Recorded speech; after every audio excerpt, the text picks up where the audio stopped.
6.127.284 денари се слеја во општинската каса од локалните давачки во првите 6 месеци од оваа година, речиси дупло повеќе од лани за истиот период.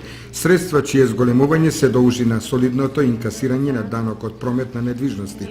Заклучно со јуни на сметката на општина Виница од данокот на промет на недвижности се собрани 3.620.000 денари, додека лани истиот период по тој основ беа собрани само 851.000 денари. Најголем дел од овие средства се од продажбата на објектите на поранешниот Дајмон Горица. Пресекот на првите 6 месеци дава процент од 32% наплата на данокот на имот и 25% на комуналната такса, или од вкупно предвидените 5,5 милиони денари кои треба да ги уплатат правните и физичките лица за данок на имот, до сега се исплатени 1.756.000 денари.